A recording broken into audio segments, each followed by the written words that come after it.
कमरान दिन ब दिन तमाम सच्चाई अदालत में उसके खिलाफ जा रही थी, लेकिन फिर भी उसका घमंड टूट नहीं रहा था।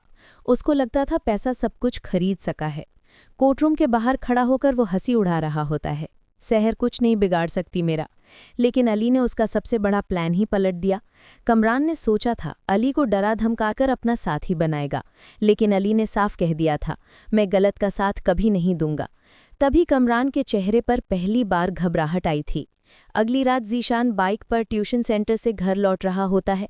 रास्ता सुनसान होता है। अचानक एक गाड़ी उसके सामने आकर रुकी है। कमरान के बंदे बिना वक्त गंवाए ज़ीशान को पकड़कर गाड़ी में धकेल देते हैं। ज़ीशान चीखता रहता है, कौन हो तुम लोग, मुझे छोड़ो। गाड़ी सीधे पुराने फार्म हाउस पर रुकती है। अंदर से कमरान के गुस्से भरी आवाज़ आती है, बंद कर दो इसे। अब देखना सहर कैसे कल अदालत में पिघलती है। अब सहर को समझ आ जाएगी कि मुझसे टक्कर का अंजाम क्या होता है। बंदे ज़ीशान को एक पुराने कमरे में बंद कर देते हैं। उधर सहर घर में परेशान होती जा रही थी। रात के 2 बज चुके होते हैं। हर बीप पर वो ज़ीशान का नाम देखकर फ़ोन उठाती है, लेकिन कोई कॉल नहीं। सहर की सांस तेज़ हो जाती है। वो मनीषा को कॉल करती है, ज़ीशान अभी तक घर नहीं आया, मुझे लगता है इसमें भी कमरान का ही हाथ है।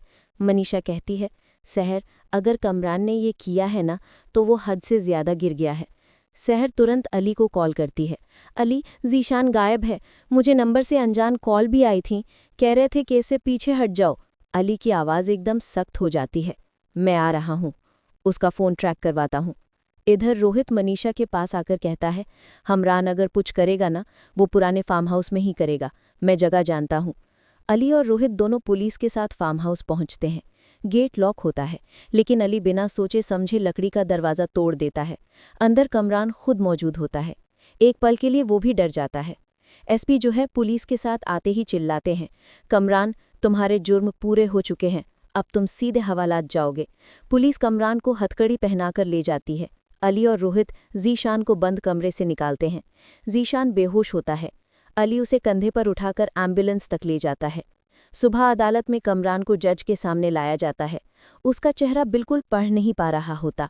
गुस्सा, डर या शर्म कुछ भी समझ नहीं आ रहा होता। बी शांत खड़ी होती है, माय लॉर्ड, कल फार्म हाउस पर कमरान के बंदे पकड़े गए और कमरान ने खुद अपने जुर्म को छुपाने के लिए ज़ीशान को किडनैप करवाया। जज कमरान की तरफ तेज़ी से देखते हैं, क्या आप कुछ कहना चाहते हैं? सब लोग सांस रोककर खड़े होते हैं। तब कमरान धीरे से बोलता है, हाँ, मैंने ही सब कुछ किया है, सहर का रेप भी और उसके भाई को किडनैप भी। कोर्ट में शांति छा जाती है। हर किसी को यकीन नहीं होता कि इतना बड़ा घमंडी आदमी इतनी आसानी से टूट गया। जज गुस्से से बोलते हैं, कमरान आपको सज़ाए मौत सुनाई जाती है। कोर्ट में सहर की आंखों के साथ एक हल्की सी मुस्कुराहट होती है। डर का बोझ आखिरकार उतर चुका था। बीश उसे गले लगाकर कहती है, मैंने कहा था ना सहर, हम जीतेंगे, गलत कभी जीत नहीं सका। वकील बुखारी को भी तुरंत कोर्ट के हुक्म पर गिरफ्तार किया जाता है। उन पर जुर्म होता है सबूत छुपाने का, झूठ फैलाने का। इंस्पेक्टर शफीक को रिश्वत लेने और केस बिगाड़ने के जुर्म में बरसों की सज़ा सुनाई जाती है। मीडिया अदालत के बाहर सहर को घेर लेती है। मिस सहर, आज आप दुनिया की मिसाल बन चुकी हैं, आप क्या कहना चाहेंगी? सहर थोड़ी देर रुककर सिर्फ इतना कहती है, आवाज़ उठाओ खुद के लिए, सही के लिए, तभी इंसाफ मिलता है। उस रात घर पहुंचती है तो सब लोग उसे गर्व से दे रहे हैं। ज़ीशान भी ठीक होता जा रहा होता है। अली धीरे से उसके पास आता है, सहर, मैं एक बात कहना चाहता हूँ, क्या तुम मुझसे दोबारा शादी करोगी? सहर की आंखों में नमी आ जाती है। वो हल्का सा मुस्कुराकर सिर झुका देती है, हाँ अली, मैं तैयार हूँ। उधर जेल में किरण अपने वकील के साथ कमरान से मिलने आती है। उसके हाथ में तलाक के पेपर होते हैं।